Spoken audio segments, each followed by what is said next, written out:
father, Peter. I want you just to listen. My father's dead.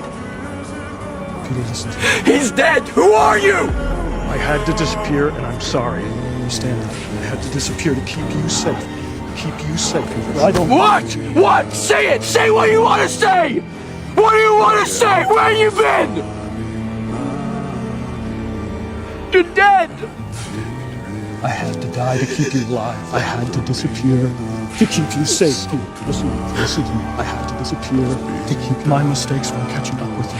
I had to stay away from you to keep Osborn from hurting you. You understand what I'm saying?